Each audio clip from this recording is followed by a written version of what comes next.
Since we needed a place to rest Topham about going on, we still remained the goal of protecting Toby and Fireface, so Tom went to the back of Toby.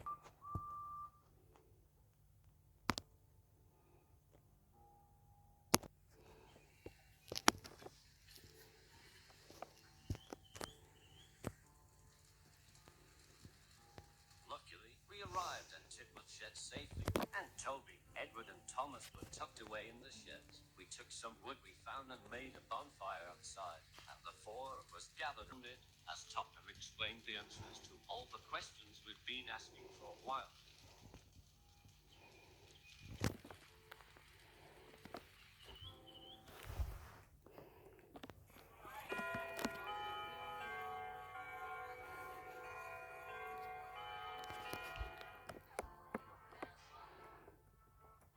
He was at Tidmouth Station when the power plant exploded and was waiting patiently in his office for James's train to arrive.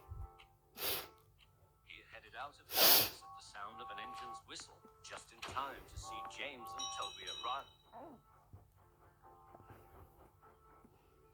As he prepared to board the passenger train, he heard sirens in the distance, followed by a huge blast. He covered his ears tightly as the passengers crowded into James's coaches. After Toby went to retrieve Henrietta, James departed, leaving half of his coaches behind at the platform.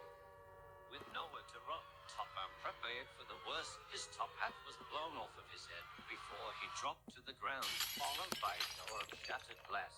Luckily, Topham was for the most part unharmed by the falling glass, but the other passengers weren't so lucky. He got up, grabbed his back, his vision blurry, ears ringing, heart racing, and he started to look around. He noticed a passenger bleeding heavily from his face, and the controller panicked and ran to the parking lot beside the station where his car was located.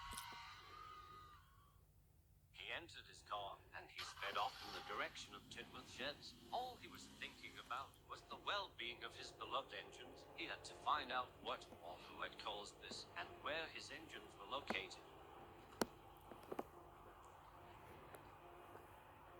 The road was rough, probably from the shockwave. It wasn't long before Sir Topham had hit a pothole. The car seemed stuck, so he got out, had a look at it, and noticed the tire was flat.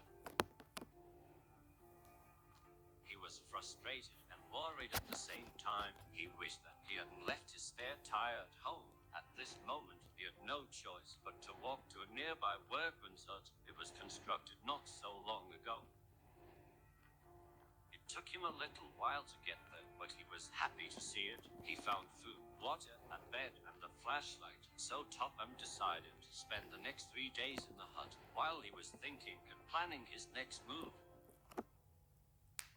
He made the decision to leave on the morning of July 7th. Topham started his trek towards Tidmouth Sheds. It was a bit of a walk without his car. As he was walking, he could see Tidmouth Sheds come into view. As he arrived, he could hear strange moaning and groaning, along with the saddened cries of an engine coming from the sheds. He also noticed some mutated trucks jammed into the turntable as he walked past. He was shocked to see what had happened to Thomas. Topham took a moment and comforted the poor tank engine and told him he could help him. He spent the night in Thomas's cabin. Topham cuddled up in Thomas. They talked for hours about their experiences during the fallout until they fell asleep. The morning was quick to arrive as Topham woke up really early as the sun started to rise. He got to work removing the mutated trucks from the turntable. Afterwards, he came back to Thomas. Topham then released Thomas's brakes and rolled him over to the water tower. After he heard the sound of an engine coming, he hid in the shed until the coast was clear. The engine he heard approach was Edward, and he only found this out after Leonard spotted him near the shed. In the shed until the coast was clear. The engine he heard approach was Edward, and he only found this out after Leonard spotted him near the sheds.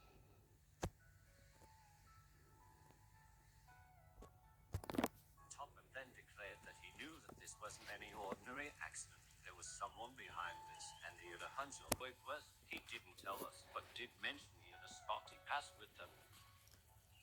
whoever it could have been, they really wanted to ruin everything that he loved on this island. We had our small bonfire. I could hear Thomas and Edward discussing who it could have been.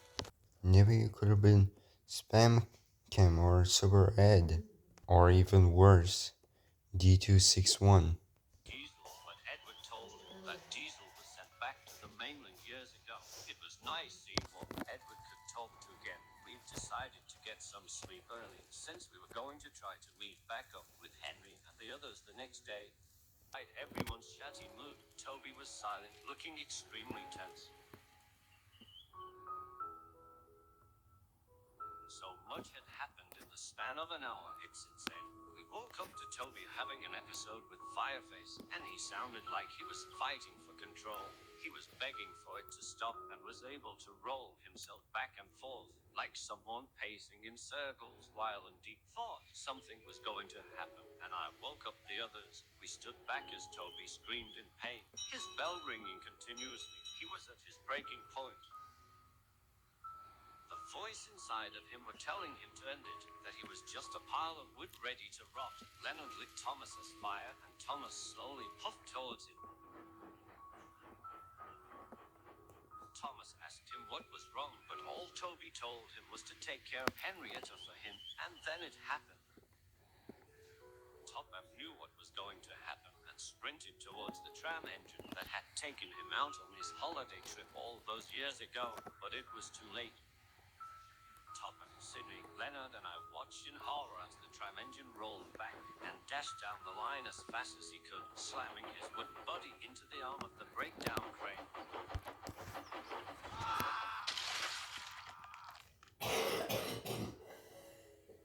Straight into the middle of his face, and the sound of splintering wood and flesh was heard as the tram engine fell apart. The arm struck Fireface too, and the hook snagged his face and killed it on impact. It was one of the most gruesome scenes I have ever witnessed. Topham fell to his knees and broke down crying in front of the collapse shell of his beloved number 7.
Tried to consolidate him, but he did something none of us expected. He got up and said, "Toby, you will be remembered as the great engine you were, and you will live on in our hearts forever. This can never be allowed to happen again. We will find out who has done this to our beloved engines, and we will bring them to justice. I promise you, Toby, your death will not be for nothing." Final send-off to a favorite tram before we had to go.